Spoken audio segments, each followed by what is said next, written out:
Welcome to stake गुरुजी। इस video में पंचायती राज विभाग में जो विज्ञप्ति आई है 1875 पद जूनियर इंजीनियर की, जिसकी qualification diploma in civil engineering, BTech, B या बैचलर इन आर्किटेक्ट आपने किया है तो आप इस फॉर्म का आवेदन कर सकते हैं। इस फॉर्म का जो आवेदन है वो डिस्ट्रिक्ट वाइज होंगे। प्रत्येक ज़िले में 25 पद दिए हुए हैं।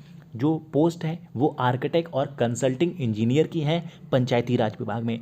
पंचायती राज विभाग की ऑफिशियल वेबसाइट prdfinance.up.gov.in पर जाके आप इस वैकेंसी को चेक कर सकते हैं, जहां पर लोहिया भवन सेक्टर ई अलीगंज लखनऊ में इसका कार्यालय है।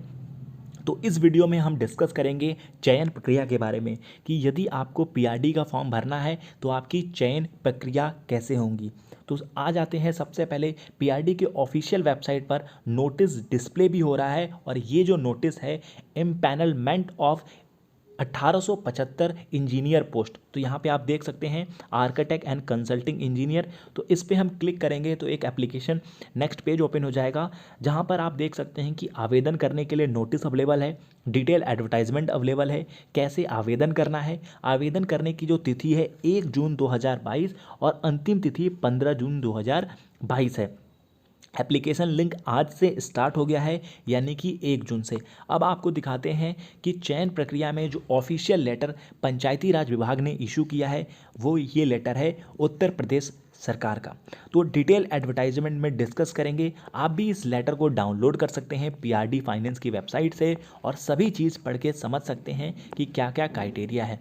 बाकी बताएं, एज लिमिट की बात करें तो यदि आपकी उम्र 18 साल से लेकर 65 साल है तो आप इस फॉर्म के लिए आवेदन कर सकते हैं। बीटेक बी या 3 साल का डिप्लोमा किया है तो आप इस फॉर्म के लिए एलिजिबल हैं। कैसे अप्लाई करना है, prdfinance.up.gov.in पर जाके आपको अप्लाई करना है। यहाँ पे प्रोसीजर दिए हुए हैं। इस वीडियो में हम इंपॉर्टेंट चीज़ बात करेंगे सेलेक्शन क्राइटेरिया ऑफ एम्पैनलमेंट, यानी कि आपका सेलेक्शन कैसे होगा, आपका सेलेक्शन कैसे होगा। तो यदि इसमें क्राइटेरिया नंबर 1 है, इसको काफ़ी क्राइटेरिया में डिवाइड किया है, क्राइटेरिया 1, क्राइटेरिया 2, क्राइटेरिया 3 जो कि एक्सपीरियंस का क्राइटेरिया है, और क्राइटेरिया 4 सर्टिफिकेशन का क्राइटेरिया है। और इसके बाद डिस्कस करेंगे कि मेरिट लिस्ट आपकी किस आधार पर बनाई जाएगी। तो क्राइटेरिया 1 पे आ जाते हैं। यदि आपने बीटेक या डिप्लोमा इन सिविल इंजीनियरिंग किया है तो यदि आपने 40% हैं आपके कहीं भी तो आपको 0 मार्क्स मिलेंगे। उसी प्रकार यदि 41 से 80% के बीच में आपके मार्क हैं तो आपको इस प्रकार मार्क्स मिलेंगे। मान लेते हैं कि आपका डिप्लोमा में 75% अंक है। अगर आपके डिप्लोमा में 75% अंक है तो आपको 35 मार्क्स मिलेंगे। यदि डिप्लोमा में आपके 80% अंक है तो आपको 40 मिलेंगे। यदि आपके डिप्लोमा में 70% अंक हैं तो आपको इसमें 30 अंक मिलेंगे। उसी प्रकार यदि आपके डिप्लोमा में 81% हैं तो आपको तो भी 40 मिलेंगे। डिप्लोमा में आपके 90% अंक है तो भी 40 मिलेंगे। यानी कि इन्होंने मैक्सिमम मार्क्स 40 डिस्ट्रीब्यूट किया है, और 40% के ऊपर जितने भी मार्क्स होंगे यानी कि 1 marks for every 1% increment be awarded. जैसे यदि किसी कैंडिडेट ने 41% लिए हैं तो उसको 1 नंबर मिलेंगे। यदि किसी कैंडिडेट ने 42 लिए हैं तो उसको 2 नंबर मिलेंगे। यदि किसी कैंडिडेट ने 76 लिए हैं तो उसे 36 नंबर मिलेंगे। तो ये पहला क्राइटेरिया हो गया। दूसरा क्राइटेरिया है क्वालिफिकेशन का। यदि आपने डिग्री की है तो आपको 20 नंबर मिल जाएंगे। यदि आपने डिप्लोमा किया है तो आपको 10 नंबर मिल जाएंगे। इस चारों क्राइटेरिया को डिस्कस करने के बाद मैं आपको एक एग्जांपल से भी समझाऊंगा। यदि एक डिप्लोमा का स्टूडेंट जिसके 75% अंक है उसके कितने बनेंगे। तो इसके बाद आ जाते हैं, तो यहाँ पे आप देख सकते हैं यदि आपने डिप्लोमा इन सिविल इंजीनियरिंग किया है तो आपको 10 नंबर मिलेंगे। यदि आपने डिग्री यानी कि बीटेक या बीई किया है तो आपको 20 अंक मिलेंगे। अब आ जाते हैं एक्सपीरियंस के ऊपर। एक्सपीरियंस काफ़ी मैटर करता है। 1 साल के से कम एक्सपीरियंस है तो आपको कोई नंबर नहीं मिलेगा, 0 मार्क्स मिलेंगे। 1 साल से ज़्यादा का एक्सपीरियंस है तो आपको 10 नंबर।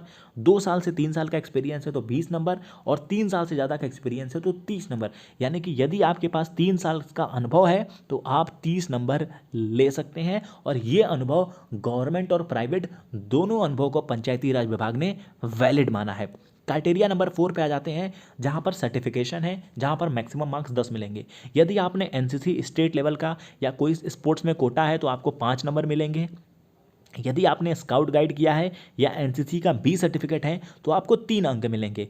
उसी के साथ साथ यदि आपके पास कोई सर्टिफिकेट है, डिस्ट्रिक्ट, डिवीजन या यूनिवर्सिटी लेवल का स्पोर्ट्स सर्टिफिकेट है, तो उस कंडीशन में भी आपको 3 अंक मिलेंगे। दूसरा कंडीशन है, यदि आपने ओ लेवल, नीलेट से या फिर कंप्यूटर कोर्स सर्टिफिकेशन किया है किसी भी गवर्नमेंट इंस्टीट्यूट से, उसका ड्यूरेशन 1 साल से कम नहीं होना चाहिए, तो आपको 5 अंक मिलेंगे। इस प्रकार से टोटल होते हैं 100 अंक। अब मैं एक एग्जांपल ले लेता हूं, यदि किसी कैंडिडेट ने डिप्लोमा इन सिविल इंजीनियरिंग किया है और उसके 75% हैं, तो इस 40 में से उसको, अगर उसके 75% अंक हैं, तो इस 40 में से उसको मिल गए 35 अंक।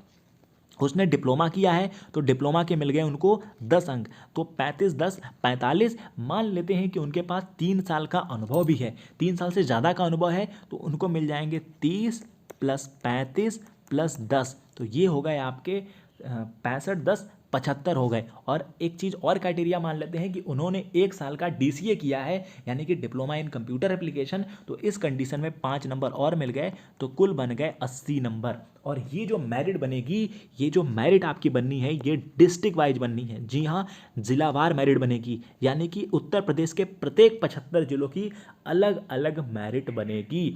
और preparation of merit list basis on the above mention parameter, तो इन जिन पैरामीटर में पंचायती राज विभाग ने दी है, इन पैरामीटर की बात होगी, इन पैरामीटर के ऊपर किया जाएगा।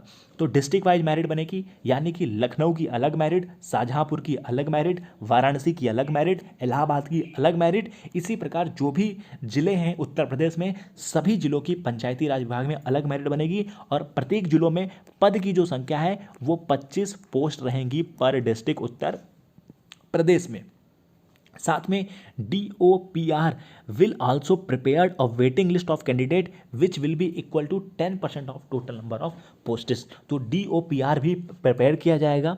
और बाकी इसके बाद इसकी जो फॉर्म फीस है 0 है, यानी कि फ्री का फॉर्म है, तो आप सभी लोग ज़रूर अप्लाई कीजिएगा। आज से फॉर्म स्टार्ट है 1 जून 2022 से 15 जून 2022 तक। तो यदि आप पंचायती राज विभाग में सिलेक्शन चाहते हैं, इसकी पूरी अपडेट चाहते हैं, 1875 पद पे जो वैकेंसी है, BTech या डिप्लोमा एस्पिरेंट के लिए काफ़ी अच्छी अपॉर्चुनिटी है आर्किटेक्ट कंसल्टिंग इंजीनियर बनने की उत्तर प्रदेश शासन में। तो बाकी फ्यूचर में कोई भी अपडेट होगा पंचायती राज से रिलेटेड, आपको इसी चैनल पर प्रोवाइड किया जाएगा। फर्स्ट टाइम हमारे चैनल पर विजिट किए हैं तो चैनल को जरूर सब्सक्राइब कीजिएगा। आपके सब्सक्रिप्शन से हमें मोटिवेशन मिलता है, सपोर्ट मिलता है कि कोई भी वीडियो हो PRD से रिलेटेड सबसे पहले आपके साथ शेयर करें, साझा करें। आप सभी का दिल से बहुत बहुत धन्यवाद।